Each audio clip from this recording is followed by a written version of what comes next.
71 hours remained when the evacuation sirens began wailing across Earth. In Seoul, millions of people looked up at the sky, wondering if these might be their last days under the sun. In New York, traffic jams stretched for miles as families tried to reach underground shelters. In Mumbai, children asked their parents why the adults looked so scared. Dr. Hyunwoo Lee had not slept in 18 hours. His office at the International Defense Technology Institute was covered with papers, empty coffee cups, and holographic displays showing alien ship designs. Every piece of data humanity had collected from previous alien scout encounters was spread across his desk. "There has to be something," he muttered, rubbing his tired eyes. "No technology is perfect. Every system has a weakness." His assistant knocked on the door. "Dr. Lee? The alien fleet is moving." Hyunwoo looked at the main display. The massive alien formation had begun advancing from the outer system. Even at their current slow speed, they would reach Earth in exactly 71 hours. The precision was frightening. "They're not just moving," Hyunwoo realized. "They're moving exactly on schedule. Look at their formation. It hasn't changed by even a few kilometers since they arrived." Meanwhile, on the lunar base Incheon, engineer Soyoung Choi was making a discovery that would change everything. She had been listening to alien communications for hours, trying to understand their coordination system. "This is impossible," she whispered, staring at her screens. The alien fleet wasn't just communicating through normal radio signals. They were connected through something that worked faster than light, some kind of neural network that linked every ship to every other ship instantly. "No wonder they coordinate so perfectly," she said to her team. "They're not separate ships making separate decisions. They're like fingers on the same hand." She called Admiral Minji Park immediately. "Admiral, I need to tell you something about how the aliens think." "Go ahead." Minji's voice came through the communicator. "They're all connected, Admiral. Not just in communication, but in thinking. When one ship receives an order, they all receive it at the same time. When one ship sees something, they all see it.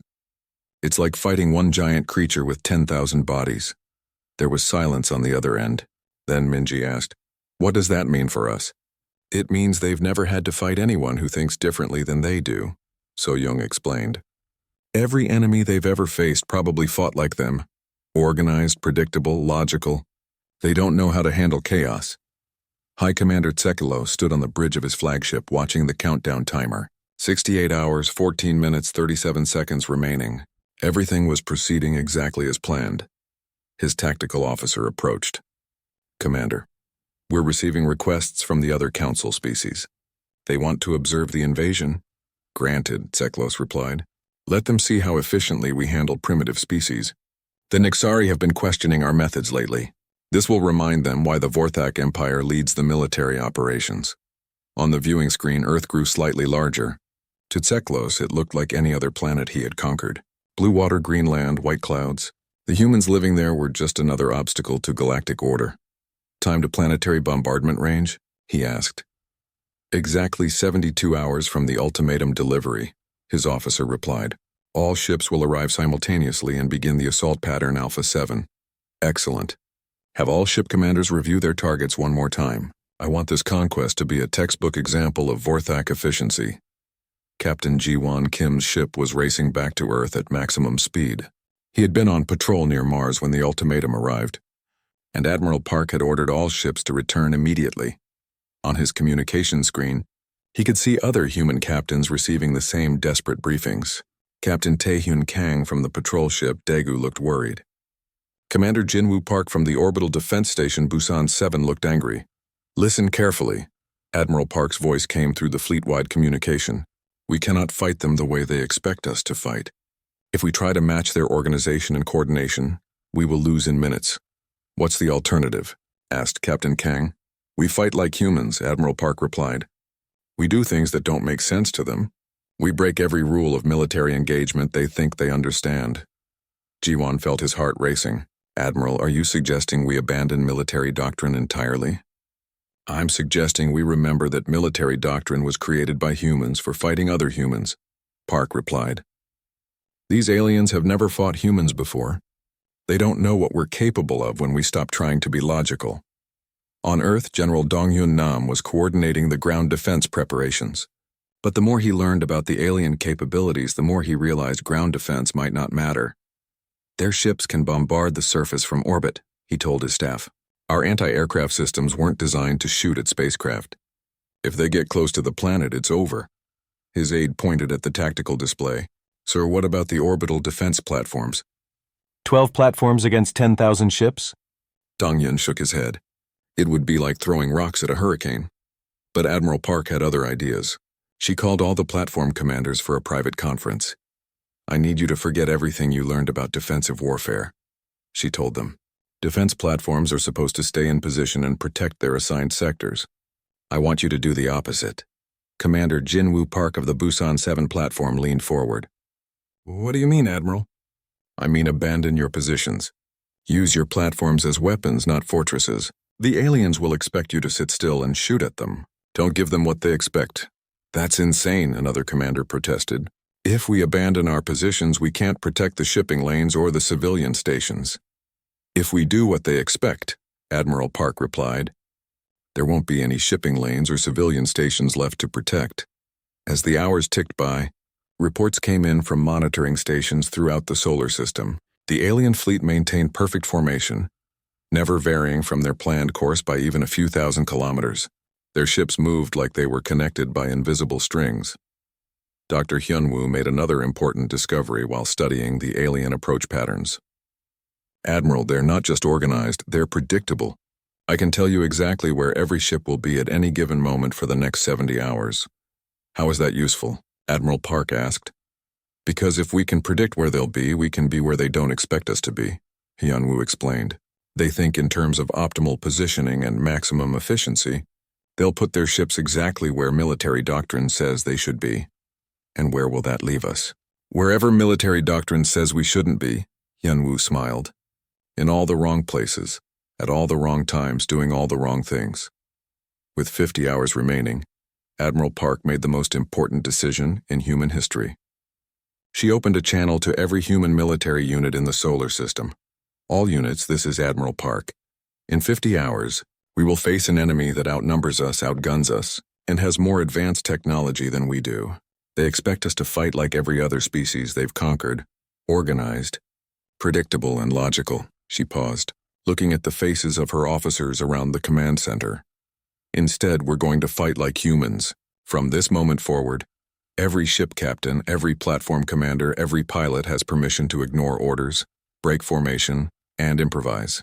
Do whatever you think will work, even if it seems crazy. Especially if it seems crazy. The communication channel was quiet for a moment. Then Captain Jawan's voice came through. Admiral, are you giving us permission to start a war without rules? No, Captain, Admiral Park replied. I'm giving you permission to end one. The massive doors of the Galactic Dominion Council chambers opened with a sound like thunder. Inside the enormous hall, 12 different alien species sat in their designated areas. The air hummed with translation devices working overtime to convert dozens of languages into something everyone could understand. At the center of the room stood High Commander Tseklos of the Vorthak Empire. His insect-like body was covered in dark green chitin that reflected the chamber's lights. 4 arms gestured as he spoke, while his compound eyes scanned the assembled representatives. Honored members of the council, Tseklos began, his voice carrying the authority of someone who had conquered 17 worlds.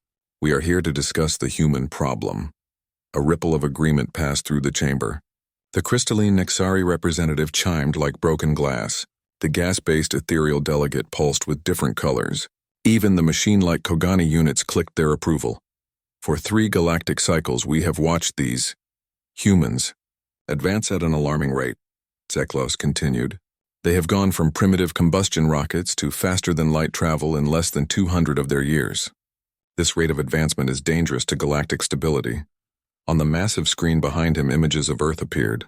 Blue oceans, green continents, and white clouds swirled around a planet that looked almost peaceful. Then the images changed to show human cities, their ships, their weapons. Their technology is crude but advancing rapidly, Tseklos explained. More concerning is their nature. Humans fight constantly among themselves. They show no respect for established order. They break treaties. They refuse to submit to superior civilizations. The Nexari representative spoke in musical tones. that the translators converted to words. What do you propose, Commander? Simple, Zeklos replied. We give them 72 standard hours to surrender. When they refuse, we demonstrate galactic superiority by conquering them quickly and efficiently. Far from the council chambers, Captain Ji-won Kim stood on the bridge of the orbital station New Seoul. Through the massive viewing window, Earth hung like a blue jewel against the black of space. Ji-won had spent the last 5 years commanding this station, watching for threats from the outer system. The communication officer, Lieutenant Yuna Shin, looked up from her console with worry written across her face. Captain, we're receiving a transmission on all frequencies. It's not from any human source. Put it on the main screen, Ji-won ordered. The viewer flickered, then showed the image of Zeklos. The alien's compound eyes seemed to stare directly at them as the translation began. Primitive species of the third planet, the message began. You are now under the authority of the Galactic Dominion Council. Your rapid technological advancement and aggressive nature have been deemed a threat to galactic peace and stability. Ji-won felt his blood run cold as the message continued. You have 72 of your standard hours to transfer all governmental authority to our representatives. All military forces must stand down. All space-based installations must be abandoned. Any resistance will result in the complete elimination of your species. The transmission ended with coordinates showing a massive fleet at the edge of the solar system. Ji-won stared at the screen in disbelief. The fleet was enormous, thousands of ships, each one larger than anything humanity had ever built. Get me Admiral Minji Park at Geneva Command, Ji-won ordered. Priority Alpha. Tell her we have a code black situation. Back in the council chambers, Zeklos was presenting his invasion timeline to the assembled representatives. Holographic displays showed Earth's defenses, population centers, and military capabilities. Based on our analysis, he explained, human resistance will collapse in 6 to 8 hours of engagement. Their orbital defenses will fall within the first hour. Major population centers will surrender by hour 4. Complete planetary control will be achieved by hour 6. The Kogani representative spoke in electronic tones. You seem very confident, Commander. These humans have surprised the galaxy before. Zeklos's mandibles clicked in what passed for laughter among his species. They have been lucky. They stumbled upon faster-than-light travel through accident. Their weapons are crude projectile systems. Their ships have no shields. They have never faced a coordinated galactic fleet. What about their adaptability? Asked the ethereal delegate. Intelligence reports suggest they learn quickly. Adaptability means nothing against overwhelming force, Zeklos replied. We have studied 17 species before conquest. Each thought they were special. Each believed they could resist. All fell within our predicted time frames. On Earth, Admiral Minji Park stood in the command center of the United Earth Defense Force headquarters in Geneva. Banks of monitors showed data streaming in from observation posts throughout the solar system. The numbers were not encouraging. How many ships? She asked her intelligence chief, Dr. Hyunwoo Lee. At least 10,000, Hyunwoo replied, adjusting his glasses as he read from his tablet. Possibly more. They're maintaining formation at the system's edge just beyond Pluto's orbit. Ship sizes? Their smallest vessels are 3 times larger than our biggest battleship. The largest ones, Hyunwoo paused. The largest ones are the size of cities. Minji closed her eyes for a moment. The United Earth Defense Force had been preparing for possible alien contact for decades, but nothing had prepared them for this. Humanity's entire fleet consisted of maybe 300 combat-capable ships. Most were patrol vessels designed for asteroid mining security. What about their message? Asked General Dongyun Nam, the head of ground forces. 72 hours to surrender, Minji replied. After that, they plan to conquer us. Can we fight them? Minji looked at the tactical display showing both fleets. The alien force looked like a cloud of red dots at the system's edge. The human fleet looked like a handful of green specks scattered around Earth and the inner planets. Conventionally? No, she admitted. They outnumber us 30 to 1. Their ships are larger and presumably more advanced. In a straight fight, we'd lose in minutes. Engineer So-young Choi looked up from her console. Admiral, I've been analyzing their communication patterns. There's something odd about how they coordinate their fleet movements. What do you mean?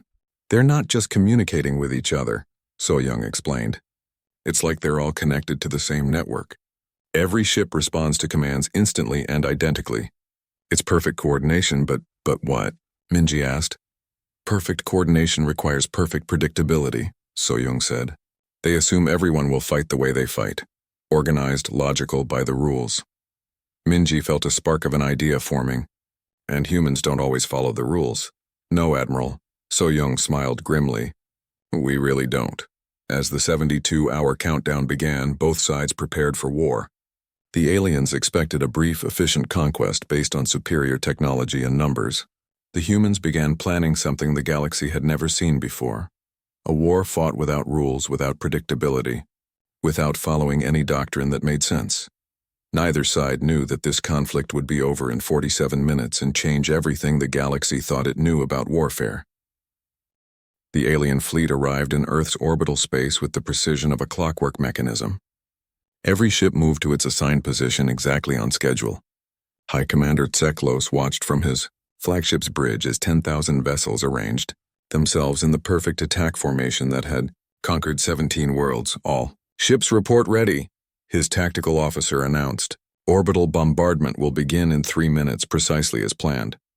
Tseklos activated the fleet-wide communication channel. This is High Commander Tseklos to all vessels. We begin assault pattern Alpha 7 in 3 minutes. Target the largest human defense installations first, then the orbital platforms, then the ships. Victory should be achieved in 6 hours.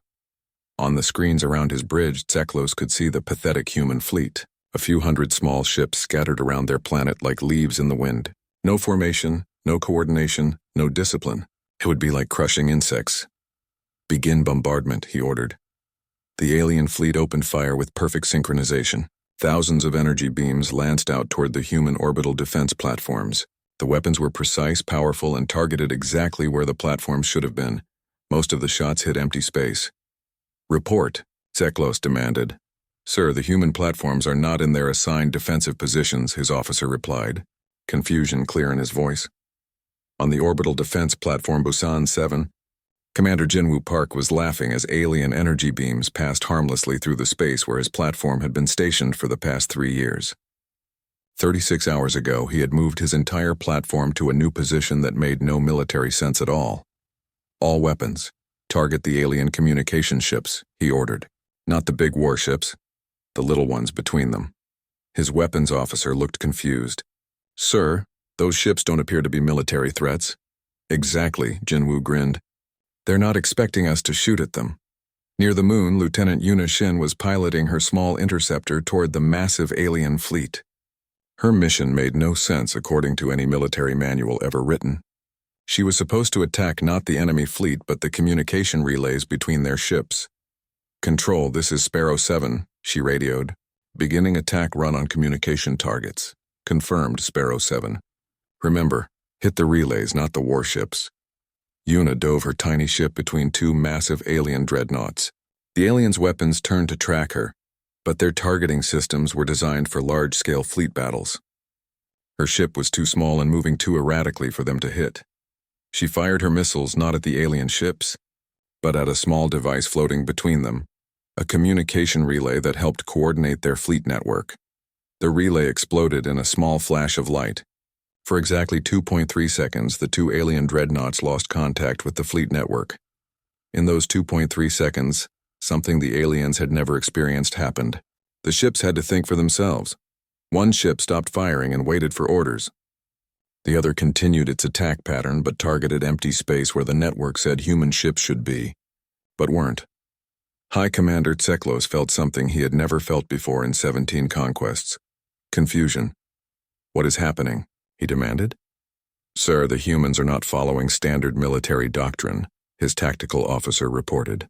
They're not defending their installations. They're not maintaining formation. They're attacking our communications instead of our weapons. That makes no sense, Tseklos replied. Why would they target communications equipment during a military engagement? Dr. Hyunwoo Lee was watching the battle from Earth's command center with growing excitement. It's working, he told Admiral Park. Look at their response times. On the main display, the alien fleet's perfect coordination was beginning to crack. Ships were arriving at positions a few seconds late. Formation adjustments were taking longer than before. It was barely noticeable, but it was there. They're not used to chaos, Hyunwoo explained. Their entire military doctrine depends on perfect coordination. When that coordination breaks down, even a little bit, they don't know how to adapt. Admiral Park opened a channel to all human forces. All units, this is Admiral Park. The enemy is showing confusion. Continue irregular tactics. Make them react to things they've never seen before. Captain, Ji-won Kim received the transmission aboard. His ship New Seoul. He was approaching the alien fleet from an angle that put him directly in the path of their main battle line. Every rule of space combat said he should attack from the sides or rear, where enemy weapons were weakest. Instead, he aimed his ship directly at the center of their formation. "Sir, that's suicide," his weapons officer protested. "No," Ji-won replied. "That's unexpected." He activated his ship's emergency distress beacon, the signal that meant his ship was damaged and surrendering. At the same time, he armed every missile and prepared to fire. The alien ships detected the surrender signal and, following their protocols, stopped shooting at his vessel. Their network had rules for handling surrendering enemies. Accept the surrender, board the ship. Take prisoners. Ji-won flew his ship directly into the middle of the alien formation before turning off the distress beacon and firing every weapon he had. His missiles struck 3 alien ships at point-blank range. More importantly, his completely unexpected action caused dozens of alien ships to alter course to avoid collision. For the first time in their military history, the perfect alien formation was broken. On his flagship, Tseklos watched his neat formation dissolve into chaos. Ships were moving out of position to avoid the crazy human who had flown directly into their fleet. Others were rotating to track targets that kept doing impossible things. "Get me the Galactic Council," he ordered. "Sir, you said not to contact them unless—" "Get me the Council now!" The communication screen activated, showing the crystalline form of the Nexari representative. "Commander Tseklos, you are ahead of schedule." "Has the conquest been completed?" "No," Tseklos admitted. "The humans, they are not fighting correctly." "What do you mean?" "They are doing everything wrong," Tseklos explained. "They abandon defensive positions to attack our communications. They fly damaged ships into our formations. They target support equipment instead of weapons. They break every rule of military engagement. And this is causing problems? Our coordination network assumes logical enemy behavior," Tseklos said. "When enemies do illogical things, the network cannot predict optimal responses." Back on Earth, engineer So-young Choi was analyzing the alien fleet's communication patterns. "Admiral, their network is overloading," she reported. "Every time we do something unexpected, it has to recalculate optimal responses for the entire fleet. The processing delay is getting longer." "How much longer?" Admiral Park asked. "Started at 0.3 seconds. Now it's up to 1.7 seconds and climbing." Admiral Park smiled. "In space combat, 1.7 seconds was an eternity. All units, this is Admiral Park. The enemy is slowing down. Increase chaos. Do more impossible things." Commander Jinwoo Park of Platform Busan 7 received the order with glee. He had been waiting 36 hours to try his most insane idea. "All crew prepare for platform displacement," he announced. "Sir, what does that mean?" his second officer asked. "It means we're going to use our entire defense platform as a missile," Jinwoo explained. "Set course for the alien command ship. Full speed." "Sir, that will destroy the platform." "Good," Jinwoo replied. "They'll never expect us to throw a space station at them." As the Busan 7 platform began accelerating toward the alien fleet, its movement created something the aliens had never seen, a massive object moving in a completely unpredictable trajectory. Their targeting computers couldn't calculate where to shoot because no sane military force would use a space station as a projectile. "Hi, Commander." Tseklos watched the human platform approaching his ship and felt something else he had never experienced in 17 conquests. Fear. "All ships, target that platform," he ordered. "Sir, if we fire on it now, the debris will damage our own ships," his tactical officer replied. "If we don't fire on it, it will hit us directly." "But sir, using a space station as a kinetic weapon violates 17 different military protocols. No civilization has ever—" "The humans are doing it anyway," Tseklos roared. As the battle continued, the impossible became routine. Human ships used themselves as shields, attacked non-military targets, and ignored every principle of logical warfare. The alien coordination network, designed for predictable enemies, began to slow down more and more as it tried to process the chaos. What should have been a 6-hour conquest was falling apart in the first hour. and High Commander Tseklos was beginning to understand that these humans were unlike any enemy the galaxy had ever known. Captain Taehyun Kang was having the worst day of his life. His patrol ship Daegu was being chased by an alien scout vessel through the asteroid belt near Mars. His engines were overheating. His weapons were nearly empty, and his experimental jump drive was making alarming beeping sounds.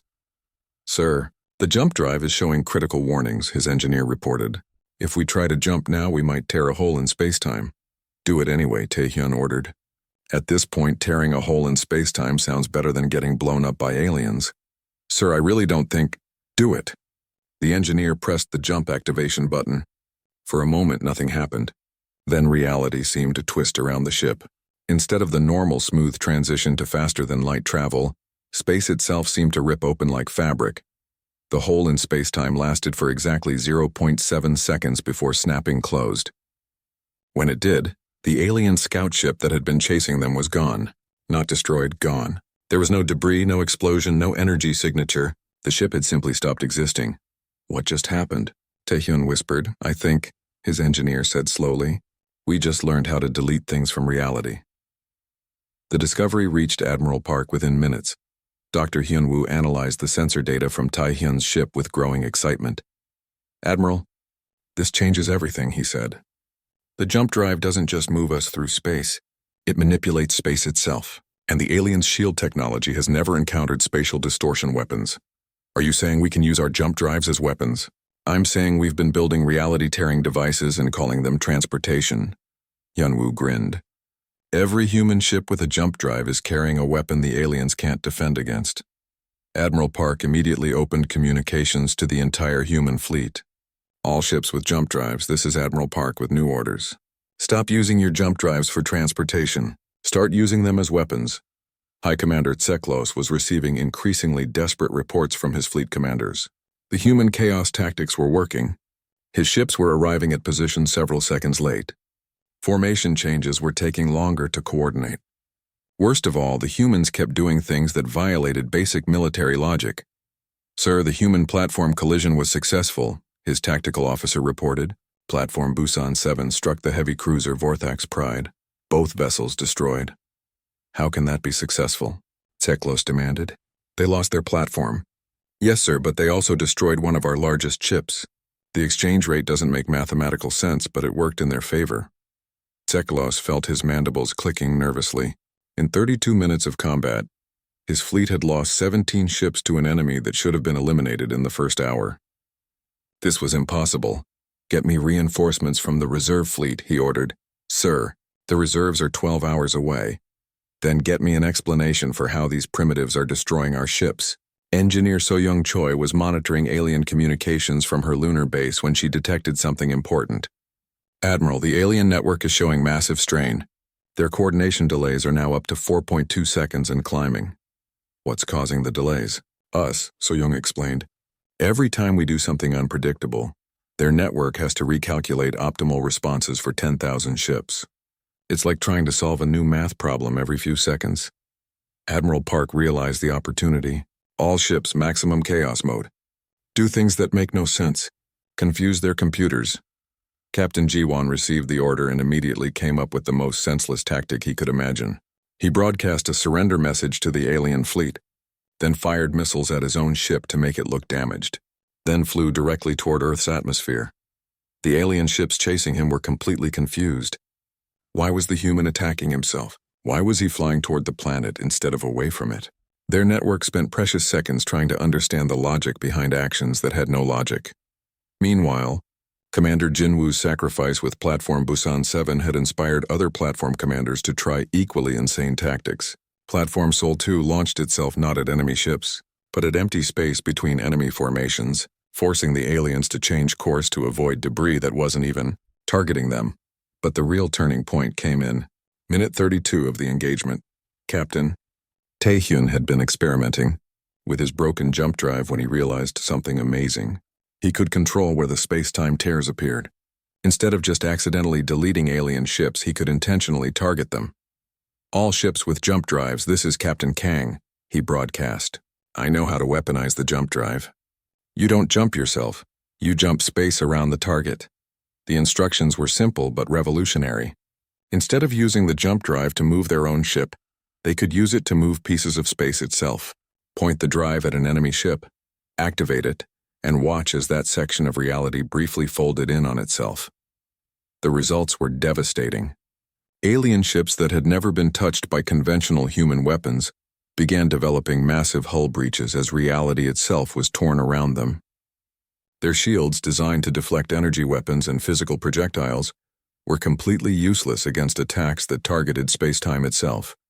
"This is impossible," Zeklos screamed as he watched 3 more of his ships simply vanish from existence. "Weapons cannot function this way." "Sir, the humans appear to be using spatial distortion technology," his science officer reported. "Our shields are not designed to handle attacks on space-time itself. Why don't we have spatial distortion weapons?" "Because such weapons are considered impossible, sir. The energy requirements would be enormous. Then how are the humans using them?" "We don't know, sir. Their jump drive technology operates on principles we've never encountered." High Commander Zeklos made the hardest decision of his military career. He opened a direct channel to the Galactic Council. "Council members, this is Zeklos. I am requesting immediate reinforcements." The Nexari representative appeared on screen. "Commander, your fleet outnumbers the humans 10,000 to 300. How can you need reinforcements?" "The humans are not fighting according to any known military doctrine," Zeklos explained. "They use space stations as missiles. They attack themselves to confuse us. They have weapons that tear holes in reality itself." "Commander, are you saying that a primitive species is defeating a galactic Dominion fleet?"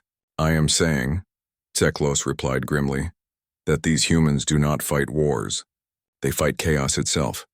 By minute 45, the alien fleet was in full retreat. Their perfect coordination network had collapsed under the strain of processing too many impossible human actions. Ships were scattered across the solar system, trying to regroup but unable to coordinate effectively. Captain G1 led the final assault on Zeklos's command ship. Using the new jump drive weapon technique, his small strike force simply appeared inside the alien vessel's bridge.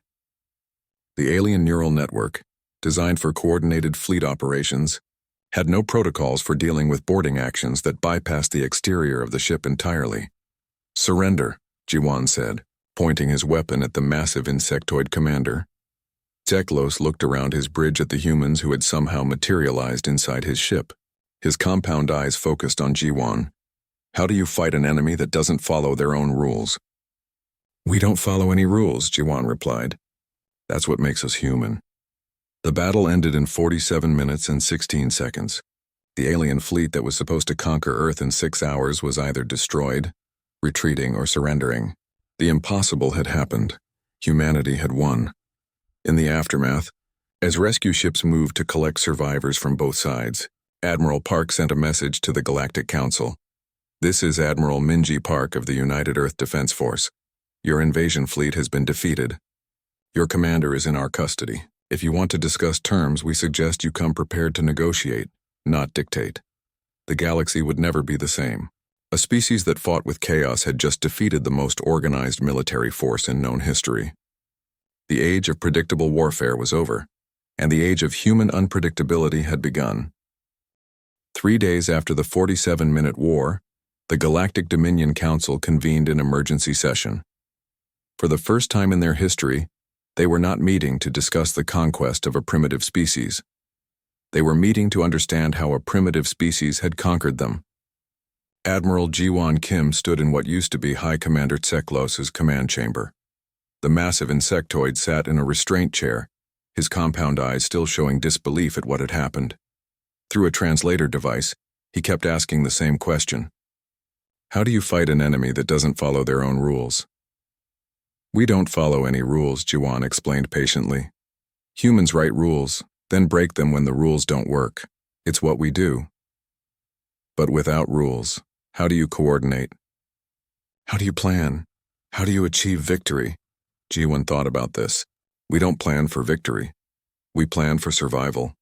When you're trying to survive, you do whatever works, whether it makes sense or not." Zeklos was quiet for a long moment. Then he spoke again. "For 17 conquests, we followed the same pattern. Analyze the enemy, create the optimal strategy, execute with perfect coordination, It always worked. It worked against enemies who thought like you, Jiwon replied. Enemies who followed rules and tried to be logical. We're not logical, we're creative. On Earth, Dr. Hyunwoo Lee was writing the most important military analysis in galactic history. His report would be studied by every species in the Council for generations to come. The fundamental error, he wrote, was assuming that all intelligent species approach warfare the same way. The aliens perfected warfare as a science, predictable, optimizable, efficient. Humans never forgot that war is an art, chaotic, creative, adaptable. He paused in his writing to look at the data from the battle. Human losses, 43 ships, 2 orbital platforms, and fewer than 2,000 casualties. Alien losses, over 3,000 ships and their entire invasion fleet's command structure.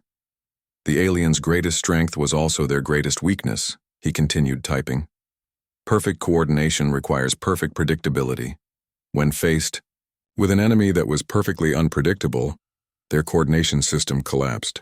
Admiral Minji Park was in her office when the communication from the Galactic Council arrived. The crystalline Nexari representative appeared on her screen, along with several other alien diplomats. Admiral Park, the Nexari said, the Council requests permission to send a diplomatic mission to Earth. You're requesting permission? Minji asked, surprised. 3 days ago you were demanding our surrender. 3 days ago we did not understand what humans are capable of, the Nexari admitted. We have reviewed the battle data. Your species has introduced concepts to warfare that we have never encountered. We wish to learn. Minji leaned back in her chair. What kind of learning? Your Dr. Lee's analysis suggests that human unpredictability could be taught to other species. Several council members are interested in hiring human military advisors. You want us to teach you how to be chaotic? We want you to teach us how to think differently, the Nexari corrected. For too long, the galaxy has approached problems the same way. Perhaps it is time for new approaches. Engineer So-young Choi was working on her most ambitious project yet. The aliens had been right about one thing. Their coordination network was incredibly efficient, but she had an idea for improving it. What if we could have coordination without losing creativity? She asked her team. What if we could build a network that encouraged chaos instead of preventing it? The result was the Chaos Protocol, a communication system that enhanced unpredictability instead of eliminating it. Ships could coordinate when they needed to, but they were also encouraged to try new things, break formation, and experiment with tactics. It's like jazz music, So-young explained to Admiral Park.